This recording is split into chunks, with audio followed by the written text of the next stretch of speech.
every story appears ordinary till you see the core side of it. And what you're looking for is the story behind the news. We bring it to you from Lagos, the commercial capital of Nigeria. Giving you all sides and political stories round the clock. Every detail from the start line to the final whistle.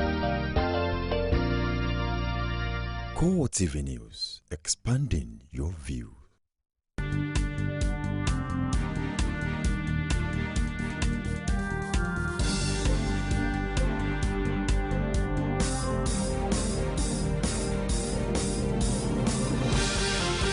Hello and welcome to CoreTV Primetime News. I am Nifemi Oguntoye. In our major story, President Jonathan visits reclaimed Boko Haram towns, applauds military effort.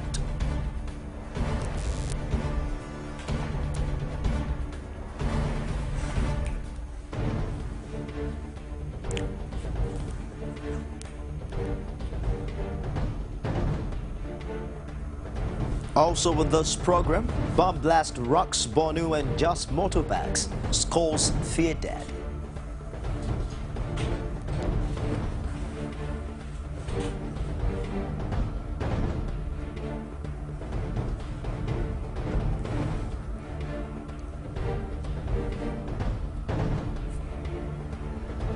The All Progressives Congress presidential candidate Muhammadu Buhari visits London Chatham House, allays fears on ill health and Sharia law.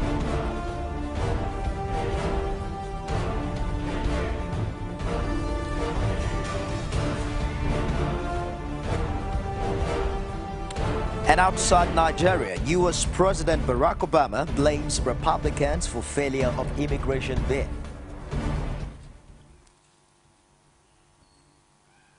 Thanks for joining us again on the news tonight. Again, a suicide bomber blamed self-op at a crowded bus station in Biu, Borno State, while a second bomber was shot dead before he could detonate his explosives, as witnesses confirm. Eyewitnesses reports say the attack happened after two men arrived at the Tasha Gandu motor park on the edge of the town, where one detonated his explosives among passengers and vendors. The suicide bombing is the second this week after 34 people were killed in a blast at a bus station in the city of Kano. Earlier this week, the death toll was revised upwards from the initial estimate of 10. Another blast hours earlier, also at the bus station, killed 17 in the commercial capital of Yobe State, Potiskum, but it was not confirmed as a suicide attack. No group has claimed responsibility for either bombing, but Boko Haram has repeatedly targeted both places as well as Biu. In a related happening, the military and eyewitness confirm twin blasts targeting the Bauchi Motor Road bus park in Jos have killed at least 17 people. The park is situated near the Bauchi Road campus of the University of Jos. Military spokesman for the Special Task Force in the Plateau State capital, Ikediche Iweha, says there were twin blasts today in Jos, a city which has been repeatedly attacked by Boko Haram. He declined to give further details, but two eyewitnesses at the scene say 17 people had been confirmed dead, with the first explosion killing 5 people and the second causing 12 deaths. Meanwhile, President Goodluck Jonathan paid a surprise visit to some parts of northeast Nigeria that were recently liberated from Boko Haram insurgents. The visited communities in Adamawa State, accompanied by National Security Advisor Sambo Dasuki, service chiefs, and the state governor Bala Engelari. The president and his team were in Mubi and Vimtim, which had for weeks been occupied by the insurgents until recently. Presidency officials had earlier in the day informed the media about the visit, but insisted on media blackout for security reasons. President Jonathan is now back in Abuja. And in Abuja, presidential spokesman Reuben Abati told State House correspondent that the visit was meant to express the country's gratitude to the soldiers for doing the nation proud. He noted that the troops received assurances of reward for their gallantry as well as continued support to complete the task at hand. President Jonathan applauded the troops for proving their mettle once again through the rapid recapture of territories that were formerly held by insurgents in the northeastern part of the country. Addressing officers and men of the Nigerian Army in Mubi and also in Baga, which were recently recaptured from Boko Haram, President Jonathan declared that he and all Nigerians were very proud of the bravery, the competence, and the patriotism with which our troops are now undertaking operations to expel the insurgents from all parts of Borno, Yobe, and Adamawa states. The president said that with the recent successes, which have overwhelmingly turned the tide against Boko Haram, the Nigerian military has proven beyond any doubt that it remains fully capable of defending the territorial integrity of Nigeria. The military's recent victories against Boko Haram, President Jonathan told the troops, have also proven conclusively that all those within and outside the country who cast aspersions on Nigerian soldiers and question their ability and willingness to overcome the insurgents were misinformed and wrong. Spokesman to Mr. President Ruben Abati. However, the Nigerian authorities have warned on the new Boko Haram plot to recruit some youths into its fold through the use of social media and other sources. They say intelligence reports indicate that the youths who are mostly children of the rich and are schooling abroad are being lured to join the Islamist group ISIS. Coordinator of the National Information Center, Michael Mary, disclosed this at a security briefing in Abuja. He also called on parents to monitor the activities of their children who may be easy targets of promoters of ISIS ideology.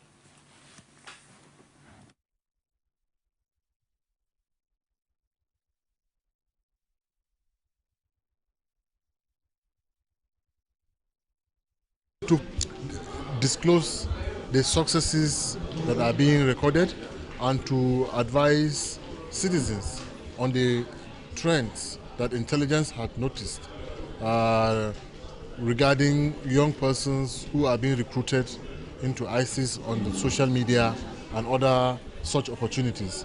And to call on parents, particularly Nigerian parents that have children in school abroad, to monitor the activities of their children. And for citizens at home to also make sure that they heighten the alert, security alert around them, because of the possibility of this Boko Haram resorting to exploding bombs and so forth and so on. Since they are not able to face the armed forces anymore as a result of the dispersal, we cannot be too sure that they will just walk away. So we need to increase the tempo of security around us, and our relationship with the security agencies should be much more cordial. And we also advise citizens to take our advice or advice from security agencies seriously and act appropriately, because you can see what happened in Kano and Damaturu.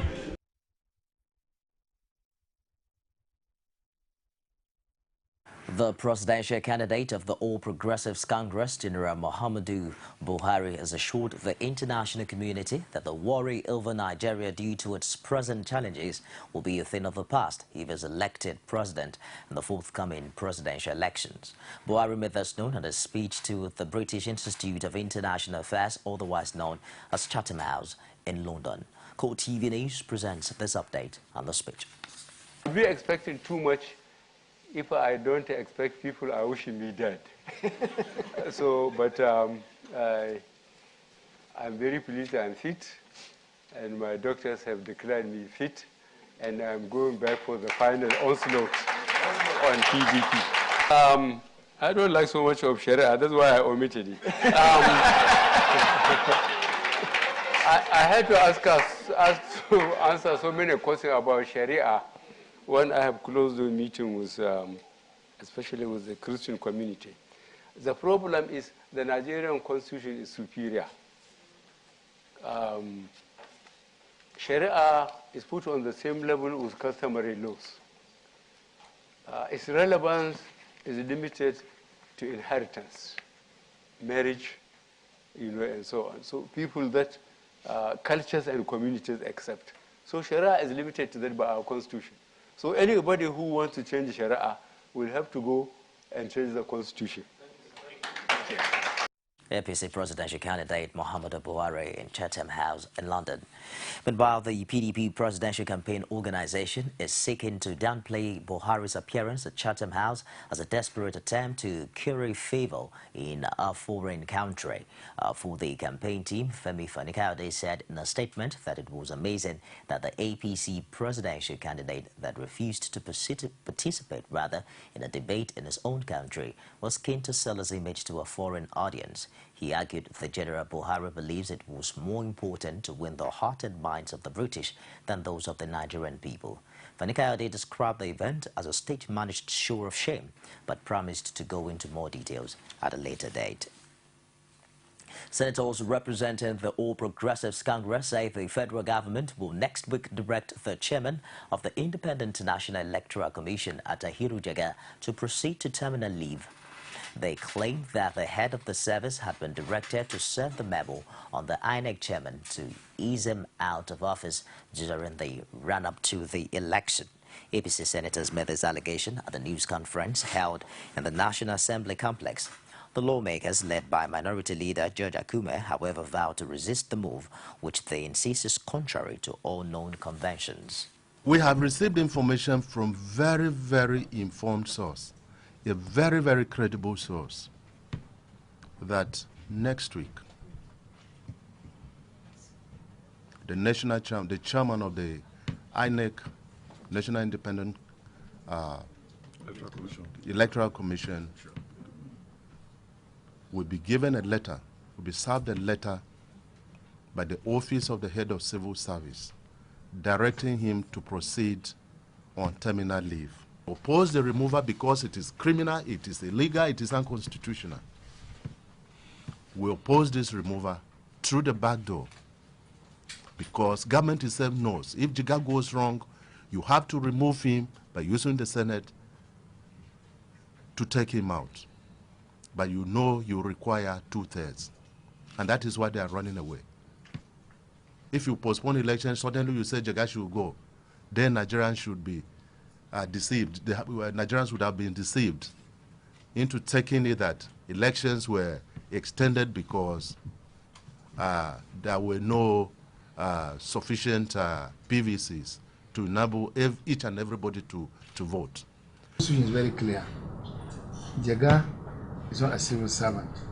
Jega is a political appointee, appointed in accordance with the provisions of the Constitution. How to appoint him is clearly stated in the Constitution. The President has to nominate a name of the chairman to the Senate, and Senate confirms. The removal will also be the same way. If the President feels otherwise, that Jega should not be the one to do this election, the President should give us the reasons why and bring it to Senate, and Senate will have to approve it by 2/3 majority. Governor Fashola of Lagos asked Lagosians not to be wooed by a presidential visit, but to cast their votes wisely. Find out more of that in other stories after this time out. Don't go away.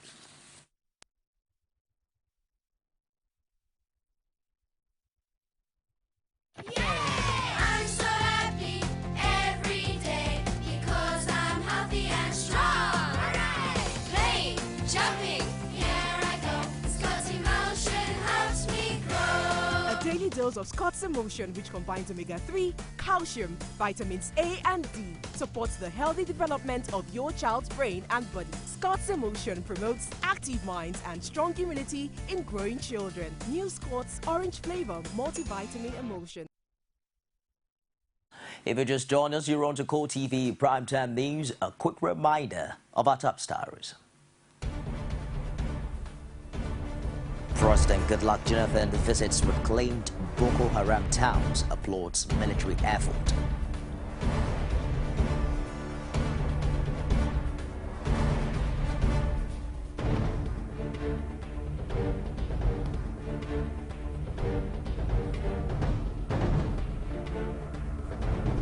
Bomb blast rocks Bonu and just motorbikes, scores 3 dead.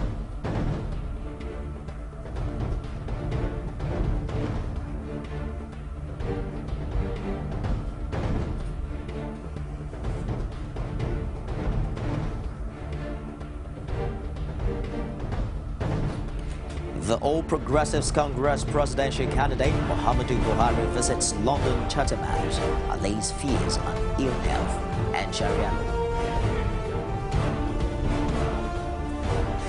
Thanks for joining us again. You can also get all of our top stories on any of our social media platforms. On Facebook, it's facebook.com/CoreTV News. On Twitter and news at CoreTV News NG, and we're streaming live on YouTube. It's youtube.com/CoreTV, _ and news. As the March 28th presidential election draws near, Governor Fashola of Lagos State has asked Lagosians to welcome President Goodluck Jonathan as often as he visits the state. He, however, advised them not to be wooed by him in giving him their votes, as he has failed to fulfill promises made to them during the 2011 elections campaign. Patience Ajiboye was at the APC's gubernatorial campaign rally in Ifako-Ijaye and filed in the support. The governorship candidate, while speaking at the rally, flanked by the state governor, Babatunde Fashola, and other party stalwarts, promised the people of Ifako-Ijaye to ensure the completion of all projects not completed by the present administration, while also adding that he will also start new ones to ensure that the state continues its forward trajectory. Whatever projects that the present governor has not completed, I will complete them. In addition to that, we will do new projects for you. And then we will light up the whole of Lagos. Once we light up Lagos, Lagos becomes brighter, and then we have brighter things to do, and then we will deliver to make all of you to continue to excel in whatever endeavor you find yourself. Lagos State Governor Babatunde Fashola, while urging residents of Ifako-Ijaye to go out and collect their PVCs at their polling units between the 27th of February and 1st of March, says President Goodluck Jonathan is always welcome in Lagos, as it is one of his constituencies, but that he should not expect the votes of Lagosians, having failed in his promises to them. They have said the president is coming to Lagos. He is welcome to come. Lagos is part of his constituency, but we will not vote for him. Because when we needed him, he did not come to help us. When the international airport road was broken that he promised us, did you see him? When Ebola hit Lagos, did he come?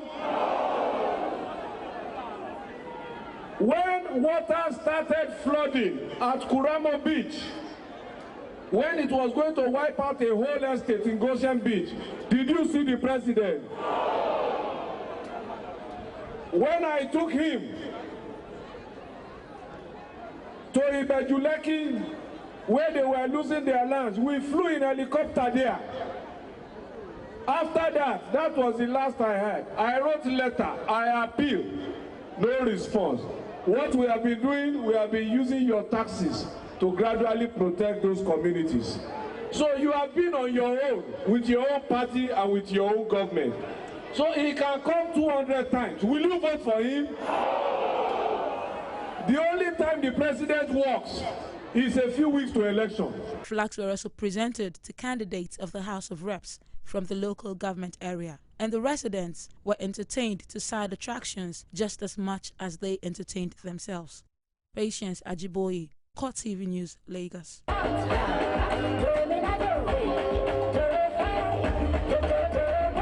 Meanwhile, the governor has also solicited the support of taxi and cab operators in the state for the All Progressives Congress gubernatorial candidate Akinwumi Ambode. The governor presented Ambode to the leadership of the Transport Union at the town hall meeting on the proposed introduction of a uniform licensing system for cab operators. He says the licensing scheme will serve as collateral that will afford the cab operators the opportunity of increasing the fleet of their vehicles. What we have agreed is that we will have a uniform licensing system for all taxi operators in Lagos. Your license will now be your security to operate a taxi. Your license over time will have value. It can act as collateral for you to secure loans to expand your fleet. It is also an instrument that you can sell. So your vehicles may age, they may be damaged, but your license is indispensable, and your license is to you as an operator.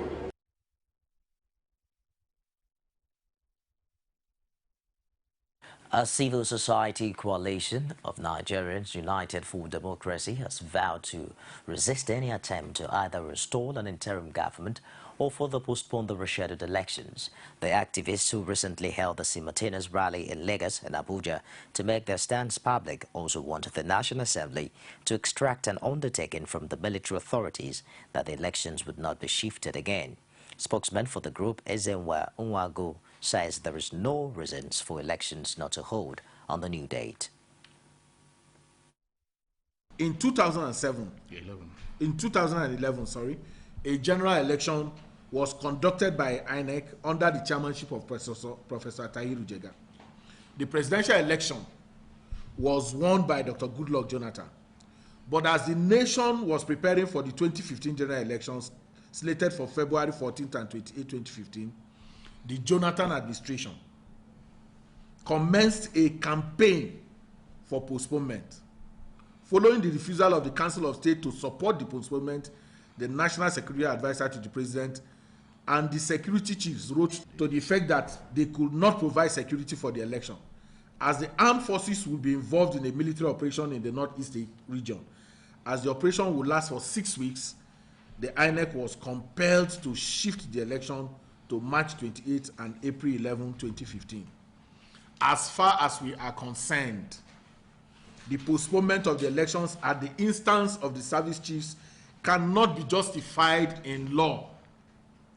It was a plot to undermine the democratic process and prevent Nigerians from exercising their right of franchise.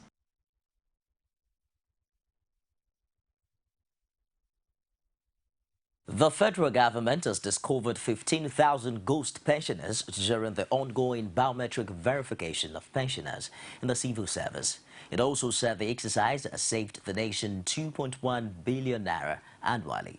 Minister of Finance Ngozi Okonjo-Iweala said this at a stakeholders forum organized by the Pension Transitional Arrangement Directorate in Abuja.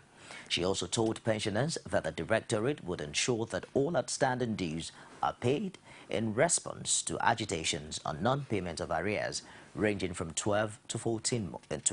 In the process of this cleanup, PTAD identified and removed 15,000 ghost pensioners, and they have saved the payroll about 2.1 billion annually from pensions. Do you know that because this whole thing resulted in some pensioners not being included? You heard the testimony of the pensioners who came. So an additional 1,354 pensioners that were left out have since been included, and the exercise is still ongoing. We are their mouthpiece, and we are working for them. You see, the old system is what matters. We have a lump sum of pensioners that had been a little in problem, like those in 2007, because they have not logged into the PENCON contributory pension scheme from 2007, and they have federal share at the states. So these are hanging in the balance. So with PTAD, we are now working. That is why they say they will have to have the new data, so that they will capture them and they will place them on payment. So we are sure, with the efforts the union is making, and with the dynamics of the PTAD, believe me, things will be a thing of the past. So we hope.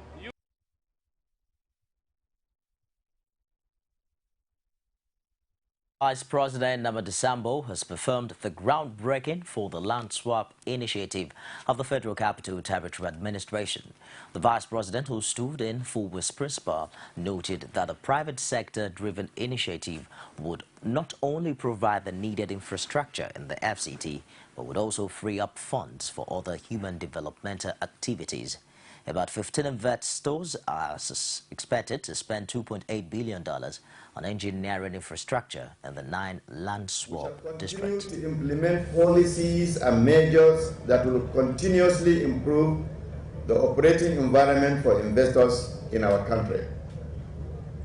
Apart from instituting many creative and effective reforms in many sectors of our economy, we are providing numerous incentives to attract more investment into our nation in the area of tax holidays, repatriation of profits, capital allowances, and tax reliefs.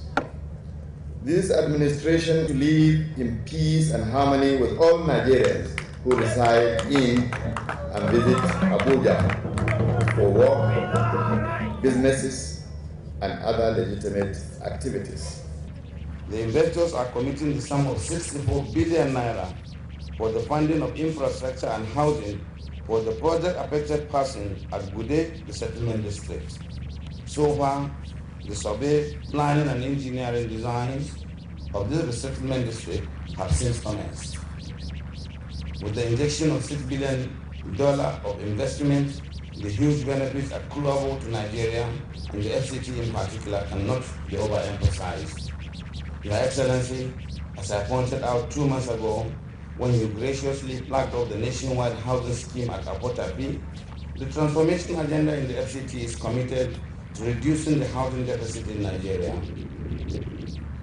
The land swap initiative will create over 25,000 plots of land, provide housing for more than 1 million residents, and create over 500,000 new jobs.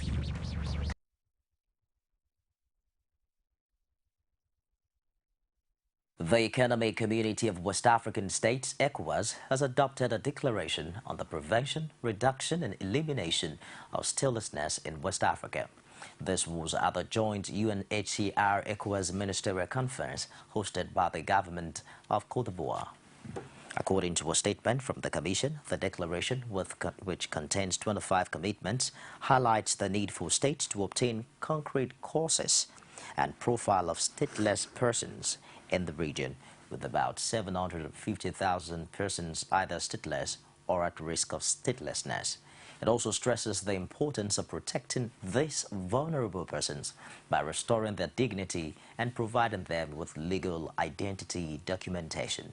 To this end, ECOWAS wants member states yet to accede to the 1954 Convention relating to the status of stateless persons, as well as the 1961 Convention on Reduction of Statelessness, to do so. Those present at the conference include President of ECOWAS, Toga McIntosh, Special Representative of UN Secretary General to West Africa, Mohamed Chambers, and Cote d'Ivoire President Alassane Ouattara.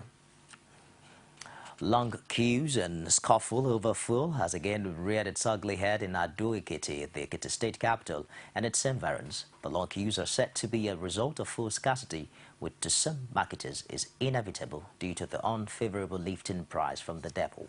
But commuters say this is not true and a reflection of the artificial scarcity by the marketers. Rashid went round town and fouted this report. Gradually, the reality of fuel scarcity has now dawned on the residents of Ekiti State, with businesses who are dependent on premium motor spirit, also known as petrol, now finding it difficult to get the product. A ride round town shows that many fuel stations are under lock and key, and those selling are characterized with the tempers of angry buyers who have had to go through unusual hardship to get the product with its attendant associated issues.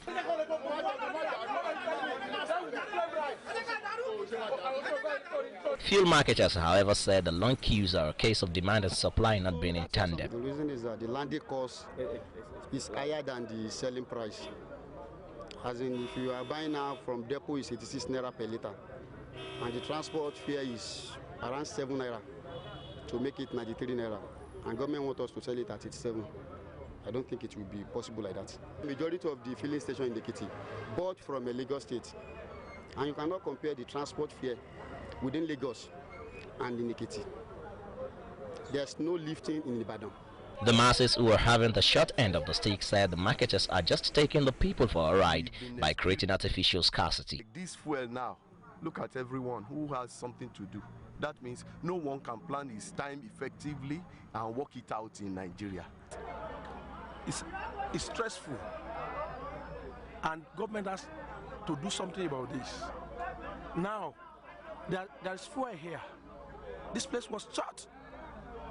It's only the task force that came to reopen it. While the Petroleum Task Force in Ekiti State says efforts are underway to stop the hoarding, marketers insist nothing can be done until the depot price is reduced to accommodate their own profit-making instincts. We are checkmating the petroleum dealers, but their complaint is that they said that they have increased the price of the petrol in the depot. We will go to the depot to know actually what is happening there. Except if the selling price at depot, if it's lower, then people will be able to buy. And as queues become longer and more filling stations close down operations, the scarcity no doubt bites harder on the ordinary Nigerians whose livelihood rests on the availability of premium motor spirit. Rashid, CoreTV News, Ado Ekiti. The Supreme Court has set aside the order of the appeal court which allowed the removal from the records of court a confessional statement of the personal assistant of former Minister of Aviation, Professor Babalola Borishade, in a case of 6.5 billion naira fraud. Delivering the judgment, Justice Santos Onweze, on behalf of 4 other justices, stated that the lower court erred by expunging the exhibit from the records. The Apex Court also ordered the speedy trial of the ex-minister and other accused persons at the High Court. Borishade is being prosecuted alongside Roland Iyayi and Judge Eda by the Economic and Financial Crimes Commission, EFCC, on a 15-count amended charge bordering on conspiracy, forgery, and abuse of office. The accused persons allegedly took bribes and forged documents relating to an aviation contract during Borishade's tenure as aviation minister. We'll take another break now and return with business, sports, and stories outside Nigeria. Stay with us. Every day, every hour, and every minute, news break in Nigeria. Things happen so fast, it's most times difficult to track and comprehend them. But that's what we do right here on Digi360. 2015, would you want to come back again? It's like asking Jesus Christ if he knew he was going to die, will you want to come back as the savior of the world again? We do not just help you track the stories, we break them down, explore all the angles, analyze the issues so that you can fully comprehend the stories and use them to make the right decisions.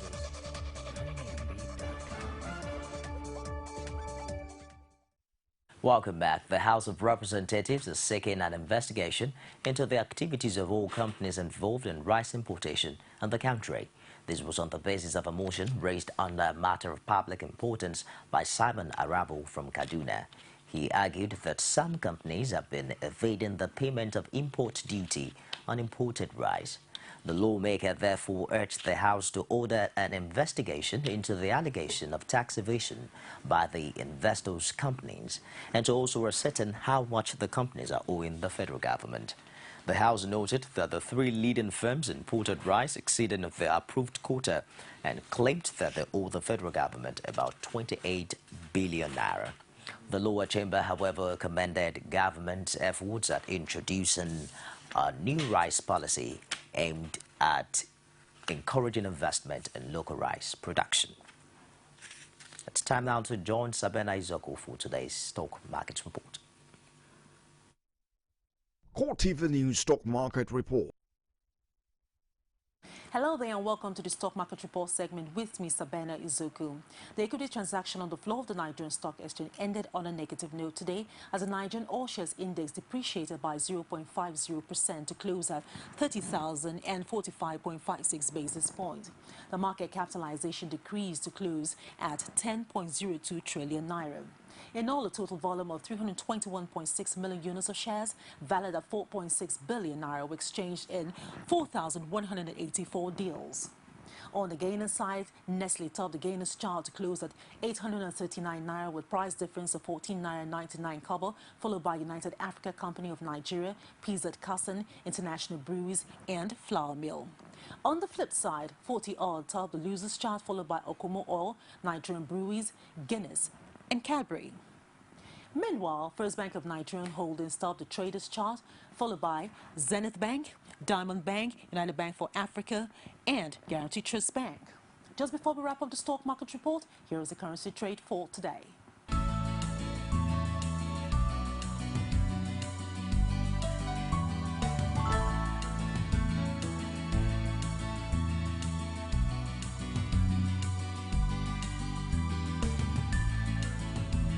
CoreTV News Stock Market Report.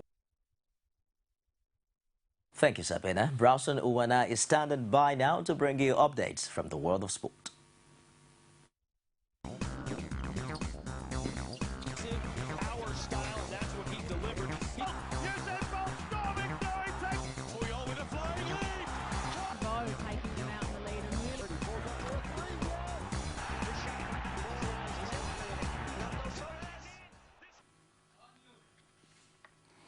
Very thanks for joining me on our sport news tonight. I am Brownson Uwana. Flying Eagles coach Manu Garba has released a list of 21 players who will represent Nigeria at the African Under-17 Championship in Senegal. Skipper Musa Mohamed, who led the Under-17 squad, who won for Nigeria a record 4th FIFA Under-17 World Cup in United Arab Emirates in 2013, will lead the pack, supported by fellow Under-17 World Cup champion Akinji Idowu, Azubike Omego, Abdullahi Alpha, Dele Alampasu, Chidera Eze, and Taiwo Awoni. Belgium-based defender Alfred Ndidi was not released by his club in Genk. Nigerian players host Senegal, Congo, Brazzaville, and Cote d'Ivoire in Group A of the tournament, scheduled for 28th to 22nd of March in the Senegalese city of Dakar, Mboa. Nigerian Football Federation has commended the Under-17 national team, the Golden Eaglet, for earning a place in the FIFA Under-17 World Cup finals, taking place in Chile later this year. NFF President Amaju Pinnick declared on Wednesday that the semi-final defeat to South Africa at the African Under-17 Championship in the Niger Republic has not diminished the value of the Eaglet accomplishment. Pinnick assured the boys that they will not be treated like outcasts following the failure to reach the championship final. The NFF President also noted that cup holders Cote d'Ivoire were eliminated in the group phase of the championship in the J. FIFA President Jerome Volker says the 2023 African Cup of Nations will be postponed from January to June to help move the 2022 World Cup. The FIFA Task Force has recommended the World Cup is played in November and December to avoid Qatar's hot summer. The 2022 World Cup is set to finish in late December, and the African Cup of Nations had been scheduled to start in mid-January 2023.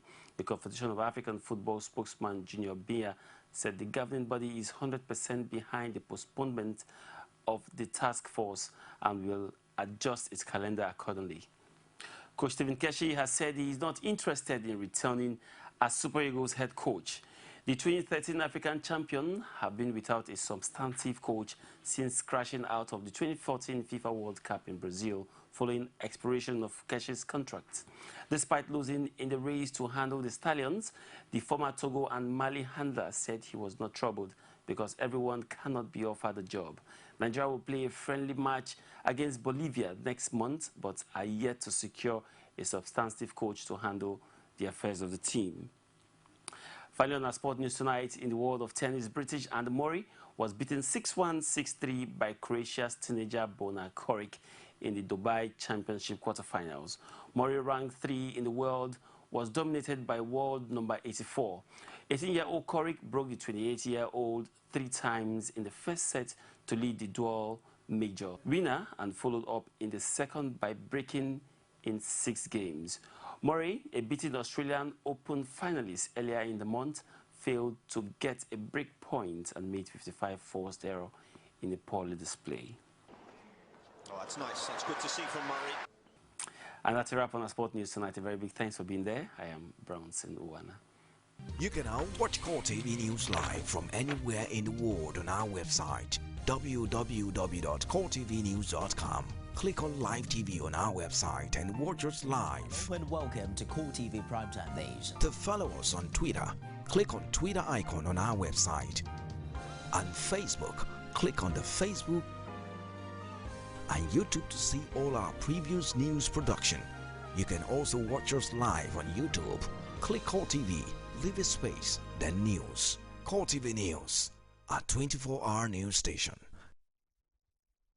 And now to other stories outside Nigeria. President Barack Obama has told Latinos that Republicans were to blame for holding up changes to U.S. immigration laws, urging them to hold Republicans accountable for the problems in the 2016 presidential election. Speaking on the home turf of Jeb Bush, the former Florida governor who was considering a run for the Republican presidential nomination, Obama told young members of Miami's Latino community concerned about deportations that they need to turn up the political heat. Bush has criticized Obama for setting back the course of immigration reform by taking executive actions in November to offer work permits and lift the threat of deportation for as many as 4.7 million undocumented immigrants. Obama's plans were supposed to take effect last week, but were thwarted by a Texas judge who halted the actions. The Justice Department has asked for an emergency stay on the action and is also appealing the decision. A suicide bomber rammed into a car laden with explosives with a vehicle belonging to NATO's top envoy in Afghanistan, killing one Turkish soldier and wounding at least one person. The explosion struck in the heart of the heavily fortified capital Kabul, close to the German, Iranian and Turkish embassies, rattling windows and putting embassy staff on high alert. To end CoreTV Primetime News tonight, a recap of our top stories. We reported that President Goodluck Jonathan has visited reclaimed Boko Haram towns and has applauded military effort.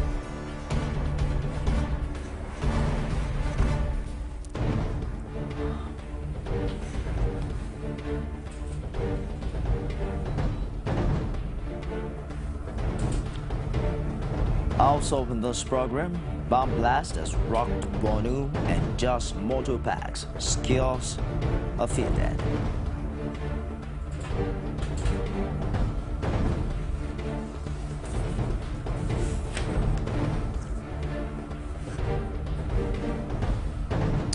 And the All Progressives Congress presidential candidate Muhammadu Buhari visited London Chatham House and laid fears on ill health and Sharia law.